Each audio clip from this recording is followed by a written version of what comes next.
Hi hello ನಮಸ್ತೆ welcome to motivational channel.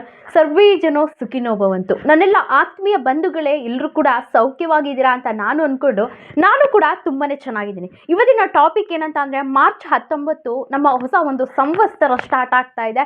ಮತ್ತು ಈ ಪ್ರಕೃತಿನೇ ಚೇಂಜ್ ಆಗಿ ಹಳೆದೆಲ್ಲ ಹೋಗಿ ಹೊಸದಾಗಿ ಚಿಗುರ್ತಕ್ಕಂತಹ ನೇಚರ್ ಸ್ಟಾರ್ಟ್ ಆಗ್ತಾ ಇದೆ. ಸೊ ನಮ್ಮ ಒಂದು ಸನಾತನ ಧರ್ಮ, ಒಂದು ಹಿಂದೂ ಧರ್ಮ ಪಾಲಿಸ್ತಕ್ಕಂತಹ ಒಂದು ಒಳ್ಳೆ ಶ್ರೇಷ್ಠವಾದಂತಹ ಧರ್ಮದಲ್ಲಿ ಒಂದು ಹೊಸ ವರ್ಷ ಹರುಷುವ ಕ್ಷಣವನ್ನು ಕಾಣ್ತಕ್ಕಂತಹ ಮಾರ್ಚ್ 19ರ ಒಂದು ಯುಗಾದಿ ಹಬ್ಬ, ಒಂದು ಸಂವತ್ಸರ ಆರಂಭ ಆಗ್ತಾ ಇದೆ.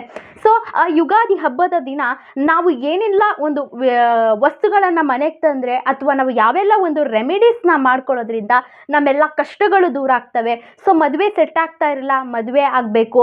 ಮತ್ತು ಸಾಲ ತುಂಬ ಆಗಿರುತ್ತೆ, ಸಾಲ ಕ್ರಮೇಣವಾಗಿ ಕಡಿಮೆ ಆಗಬೇಕು. ಮತ್ತು ಯಾವುದೋ ಒಂದು ಕೆಲಸಕ್ಕೆ ಕೈ ಹಾಕಿದ್ದೀವಿ, ಕೆಲಸ ಅದು ನನಗೆ ಸಕ್ಸಸ್ ಆಗ್ತಾ ಇಲ್ಲ.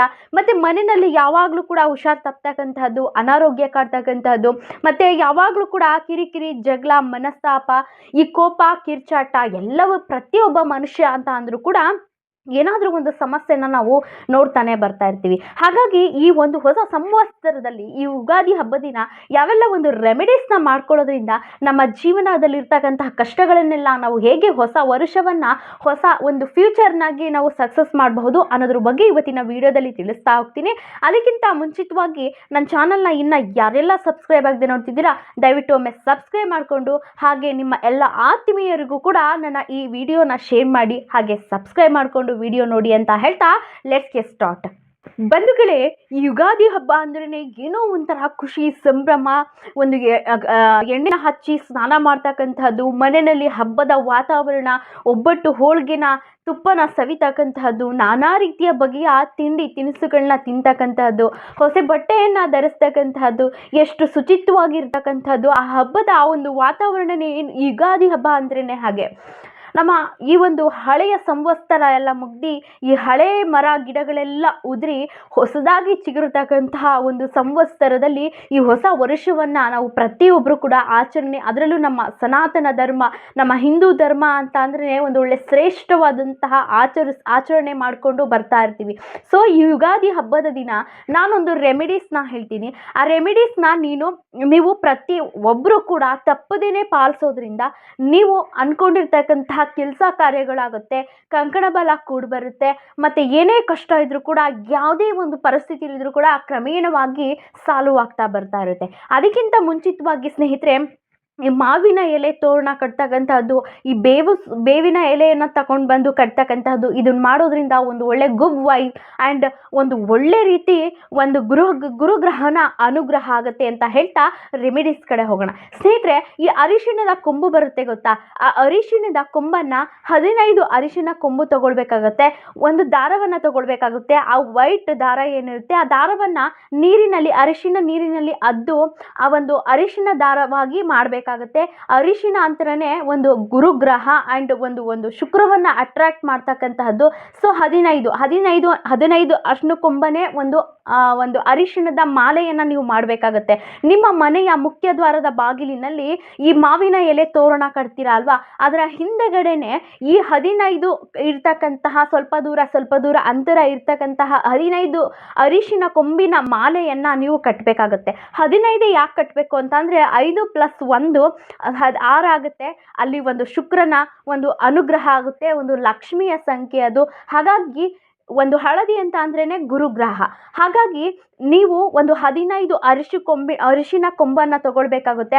ಎಲ್ಲದಕ್ಕಿಂತ ಮುಂಚಿತವಾಗಿ ಬೆಳಗ್ಗೆ ಎದ್ದು ಸ್ನಾನ ಮಾಡಿ ಆಗಿ ಪೂಜೆ ಮಾಡೋದಕ್ಕೆ ಬರ್ತೀರಾ ಅಲ್ವಾ, ಆಗ 2 ಜೋಡಿ ದೀಪವನ್ನು ಹಚ್ಚಬೇಕಾಗುತ್ತೆ. ಆ 2 ಜೋಡಿ ದೀಪಕ್ಕೆ ಒಂದೊಂದು ಲವಂಗವನ್ನು ಹಾಕಬೇಕಾಗುತ್ತೆ. ಅಲ್ಲಿ ಪೂಜೆಯನ್ನು ಮಾಡಬೇಕಾಗುತ್ತೆ. ಸೊ ಇಲ್ಲಿ ನಾನು ಸ್ಕ್ರೋಲಲ್ಲಿ ತೋರಿಸ್ತಾ ಇರ್ತೀನಿ, ನಿಮಗೆ ಗೊತ್ತೇ ಇರುತ್ತೆ ಮಾಲೆ ಹೇಗೆ ಮಾಡೋದು ಅಂತ. ಆ 15 ಅರಿಶಿಣದ ಕೊಂಬನ್ನು ಸ್ವಲ್ಪ ದೂರ ಒಂದೊಂದು ಸ್ವಲ್ಪ ದೂರನೇ ಮಾಲೆಯನ್ನು ಮಾಡಿಕೊಂಡು ಅದನ್ನು ಕೈ ಮೇಲೆ ಇಟ್ಕೊಳ್ಬೇಕಾಗತ್ತೆ. ಅರಿಶಿಣದ ಮಾಲೆಯನ್ನು ಏನು ಕಟ್ಟಿರ್ತೀರಾ, ಅರಿಶಿಣದ ಕೊಂಬಿನಿಂದ ಮಾಡಿರ್ತಕ್ಕಂತಹ ಮಾಲೆಯನ್ನು ಏನು ಕಟ್ಟಿರ್ತೀರಾ, ಆ 2 ಜೋಡಿ ದೀಪವನ್ನು ಹಚ್ಚಿಬಿಟ್ಟು ಲವಂಗ ಹಾಕಿ ಕೈಯಲ್ಲಿ ಇಟ್ಕೊಳ್ಬೇಕಾಗುತ್ತೆ. ಮತ್ತು ಮಹಾಲಕ್ಷ್ಮಿ, ನಾನು ಗುರುವನ್ನು ಆಕರ್ಷಣೆ ಮಾಡ್ತಾ ಇದ್ದೀನಿ, ನಮ್ಮ ಮನೆಗೆ ಇರ್ತಕ್ಕಂತಹ ಎಲ್ಲ ನೆಗೆಟಿವ್ ವೈಬ್ಸ್ ಹೊರಗಡೆ ಹೊರಗಡೆ ಹೋಗಿ ನನ್ನ ಕಷ್ಟಗಳೆಲ್ಲ ತೀರಲಿ, ಯುಗಾದಿಯ ದಿನದಂದು ನಾನು ಈ ಒಂದು ಅರಿಶಿಣದ ಮಾಲೆಯನ್ನು ಮಾಡ್ತಾ ಇದ್ದೀನಿ ಅಂತ ಹೇಳ್ಬಿಟ್ಟು ಪ್ರಾರ್ಥನೆ ಮಾಡಿ ನೀವು ಮಾವಿನ ತೋರಣ ಕಟ್ಟಿರ್ತೀರಲ್ಲ, ಅದರ ಹಿಂದ್ಗಡೆ ಅರಿಶಿಣದ ಒಂದು ಕೊಂಬಿನಿಂದ ಮಾಡಿರ್ತಕ್ಕಂಥ ಮಾಲೆಯನ್ನು ಕಟ್ಟಬೇಕಾಗುತ್ತೆ. ಈ ಒಂದು ರೆಮಿಡೀಸ್ನ ಹೇಳಲಿಕ್ಕೆ ಕಾರಣ ಏನಂತ ಅಂದರೆ, ನಾನು ಪ್ರತಿ ವರ್ಷ ಹೆಚ್ಚು ಕಡಿಮೆ 5ರಿಂದ 6 ವರ್ಷ ಆಯಿತು ನಾನು ಈ ರೆಮಿಡೀಸ್ನ ಮಾಡ್ತಾ ತುಂಬ ಅತ್ಯುತ್ತಮವಾದಂತಹ ಬದಲಾವಣೆಯನ್ನು ನನ್ನ ಜೀವನದಲ್ಲಿ ನಾನು ನೋಡ್ತಾ ಬರ್ತಾ ಇದ್ದೀನಿ. ಸೊ ಹಾಗಾಗಿ ನನ್ನ ವೀಕ್ಷಕರಿಗೂ ಕೂಡ ಹೇಳಿದ್ರೆ ಅವರ ಸಮಸ್ಯೆ ಎಷ್ಟೋ ಬಗೆಹರುತ್ತೆ ಅಂತ ಹೇಳ್ಬಿಟ್ಟು ಈ ರೆಮಿಡೀಸ್ನ ಹೇಳ್ತಾ ಇದ್ದೀನಿ. 15 ಅರಿಶಿಣದ ಕೊಂಬನ್ನು ತಗೊಳ್ಳಿ, ಒಂದು ದಾರವನ್ನು ತಗೊಂಡು ಅದನ್ನು ಅರಿಶಿಣ ಕಲರ್ ಬರೋ ಹಾಗೆ ಮಾಡಿ ಅದಕ್ಕೆ ಸ್ವಲ್ಪ ಅಂತರದಲ್ಲೇ ಆ ಕೊಂಬನ್ನು ಕಟ್ತಾ ಒಂದು 15 ಇರ್ತಕ್ಕಂತಹ ಅರಿಶಿಣದ ಕೊಂಬಿನಿಂದ ಮಾಡಿರ್ತಕ್ಕಂತಹ ಮಾಲೆಯನ್ನು ತಯಾರಿಸಿ ಅದನ್ನು 2 ದೀಪವನ್ನು ಹಚ್ಚಿ ದೇವ್ರ ಮುಂದೆ ಬಂದು ಭಗವಂತನಲ್ಲಿ ಸಂಕಲ್ಪ ಮಾಡಿಕೊಂಡು ನಿಮ್ಮ ಮನೆಯ ತೋರಣ ಒಂದು ಕಟ್ಟಿರ್ತೀರಲ್ಲ ಅದ್ರ ಹಿಂದೆ ಕಟ್ಟಿ.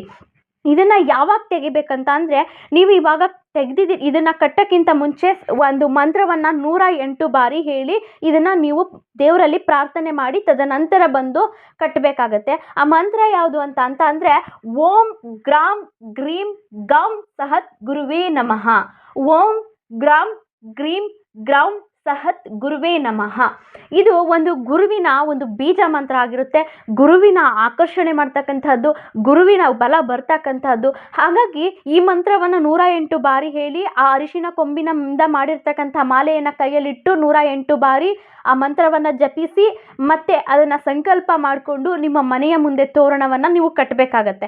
ಕಟ್ಟಿದ ನಂತರ ಅದನ್ನು ಯಾವಾಗ ತೆಗಿಬೇಕಂತ ಅಂದರೆ, ಅದ್ರ ಕೆಳಗಡೆ ನಾವು ಓಡಾಡ್ತಾ ಇದ್ರೆ ಮನೆಯಲ್ಲಿ ಮಂಗಳ ಕಾರ್ಯಗಳಾಗ್ತವೆ, ಯಾವುದೇ ರೀತಿ ಗೊಂದಲಗಳಿರಲ್ಲ, ಆರೋಗ್ಯವಾಗಿರ್ತೀರಾ, ಯಾವುದೇ ರೀತಿ ಸಾಲ ಬಾಧೆ ಬರಲ್ಲ, ಗುರುವಿನ ಬಲ ಇರುತ್ತೆ ಆ್ಯಂಡ್ ಯಾವುದೇ ರೀತಿ ಗುರುವಿನ ಅನುಗ್ರಹ ಇರುತ್ತೆ, ಮತ್ತು ಲಕ್ಷ್ಮಿಯ ಅನುಗ್ರಹ ಇರೋದ್ರಿಂದ ಯಾವುದೇ ರೀತಿ ಎಲ್ಲ ಸಮಸ್ಯೆಗಳು ಕೂಡ ಬಗೆಹರಿತಕ್ಕಂತಹ ಸಂದರ್ಭದಲ್ಲಿ ನಾವಿರ್ತೀವಿ. ಅದನ್ನು ಯಾವಾಗ ತೆಗಿಬೇಕು ಆ ತೋರಣವನ್ನು ಅಂತ ಅಂದರೆ, ನಿಮ್ಮ ಮಾರ್ಚ್ ಎಂಡಲ್ಲಿ ನೀವು ಕಟ್ಟಿರ್ತೀರಾ ಆ ಮಾಲೆಯನ್ನು ಯುಗಾದಿ ಹಬ್ಬದ ದಿನದಂದು. ನೆಕ್ಸ್ಟು ಇದು ಯಾವಾಗ ಒಂದು ಗಣೇಶನ ಚತುರ್ಥಿ ಬರುತ್ತೆ, March, April, May, June, July, August, September, ಒಂದು 5ರಿಂದ 6 ತಿಂಗಳು ಆದಮೇಲೆ ಅದನ್ನು ನೀವು ತೆಗೆದು ಒಂದು ಪೇಪರಲ್ಲಿ ಹಾಕಿ ಅದು ತೋರಣವನ್ನು ಬಿಟ್ಟು ನಿಮ್ಮ ಮನೆಯಲ್ಲಿ ಅಕ್ಕಪಕ್ಕ ಅಥವಾ ನಿಮ್ಮ ಮನೆಯಲ್ಲಿ ದೂರ ಇರ್ತಕ್ಕಂಥ ಹರಿತಿರೋ ನೀರಿಗೆ ಬಿಡಬೇಕಾಗುತ್ತೆ. ಅವತ್ತಿನ ದಿನ ನಿಮಗೆ ತೆಗಿಲಿಕ್ಕಾಗಲ್ಲ, ಗಣೇಶ ಹಬ್ಬದ ದಿನವೇ ತೆಗಿಬೇಕಾಗುತ್ತೆ. ಅವತ್ತು ನಿಮಗೆ ತಗೊಂಡೋಗಿ ಅದನ್ನು ಕಾಲುವೆಗೆ ಅಥವಾ ನೀರಲ್ಲಿ ಹರಿತಿರೋ ನೀರಿಗೆ ಬಿಡಲಿಕ್ಕಾಗಲ್ಲ, ಮನೆ ದೂರ ಇದೆ ಅಂತ ಅಂದರೆ ಆ ಗಣೇಶ ಹಬ್ಬದ ದಿನದಿಂದ ಅದನ್ನು ತೋರಣವನ್ನು ತೆಗೆದು ಒಂದು ಕವರಲ್ಲಿ ಇಟ್ಟು ನೀವು ಎಲ್ಲಾದರೂ ಹೊರಗಡೆ ಹೋಗಬೇಕಾದ್ರೆ ಮಾರನೇ ದಿನ ಅದನ್ನು ತೆಗೆದು ಹರಿಯೋ ನೀರಿಗೆ ಬಿಡ್ತಕ್ಕಂಥದ್ದನ್ನು ಮಾಡಬೇಕಾಗುತ್ತೆ. 5ರಿಂದ 6 ತಿಂಗಳು ಆ ಅರಿಶಿಣದಿಂದ ಮಾಡಿರ್ತಕ್ಕಂತಹ ಒಂದು ಕೊಂಬಿನ ತೋರಣದ ಕೆಳಗಡೆನೆ ನೀವು ಓಡಾಡ್ತಾ ಇರ್ತೀರಾ, ಗುರುವಿನ ಅನುಗ್ರಹ ಆಗುತ್ತೆ. ಹಳದಿ ಅಂತ ಅಂದ್ರೇ ಒಂದು ಲಕ್ಷ್ಮಿ, ಒಂದು ಅನುಗ್ರಹ, ಒಂದು ಗುರುವಿನ ಬಲ ಎಲ್ಲವೂ ಕೂಡ ಇನ್ಕ್ಲೂಡ್ ಆಗ್ತಾ ಹೋಗುತ್ತೆ.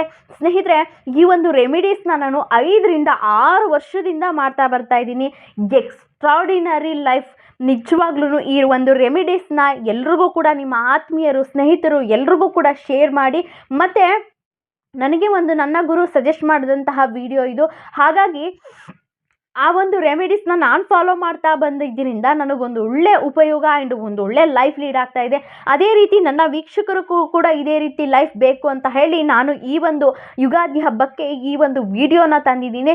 ಸೊ ಎಲ್ರಿಗೂ ಕೂಡ ಶೇರ್ ಮಾಡಿ. ಹಾಗೆ ಮಾವಿನ ತೋರಣವನ್ನು ಕಟ್ಟೋದನ್ನು ಮರಿಬೇಡಿ, ಮತ್ತು ಬೇವಿನ ಎಲೆಯನ್ನು ತಂದು ಕಟ್ಟೋದ್ರಿಂದ ಮರಿಬೇಡಿ. ಎಲ್ಲ ಲೈಫಲ್ಲಿ ನಮ್ಮ ಹೊಸ ಲೈಫು ಕೂಡ ಸ್ಟಾರ್ಟ್ ಆಗಲಿದೆ ಅಂತ ಹೇಳ್ತಾ, ಮತ್ತೊಮ್ಮೆ ಯುಗಾದಿ ಹಬ್ಬಕ್ಕಿಂತ ಮುಂಚಿತವಾಗಿ ನಮ್ಮ ಹಿಂದೂ ಸನಾತನ ಧರ್ಮದ ಪ್ರತಿಯೊಬ್ಬರಿಗೂ ಕೂಡ ಯುಗಾದಿ ಹಬ್ಬ ನಿಮಗೆ ಹೊಸ ಹರುಷವನ್ನು ತಂದುಕೊಡ್ಲಿ. ಎಲ್ರಿಗೂ ಕೂಡ ಹ್ಯಾಪಿ ಹೊಸ ವರ್ಷ ಆ್ಯಂಡ್ ಹ್ಯಾಪಿ ಒಂದು ಯುಗಾದಿ ಅಂತ ಹೇಳ್ತಾ, ಈ ಎಪಿಸೋಡ್ ನಿಮಗೆ ಇಷ್ಟ ಆಗಿದ್ರೆ ಲೈಕ್ ಮಾಡಿ, ಹಾಗೆ ಶೇರ್ ಮಾಡಿ, ಕಮೆಂಟ್ ಬಾಕ್ಸ್ ನಿಮ್ಮದೇ ಕಮೆಂಟ್ ಮಾಡಿ. ಮತ್ತೆ ನೆಕ್ಸ್ಟ್ ವಿಡಿಯೋದಲ್ಲಿ ಸಿಗೋಣವೆ. Thank you.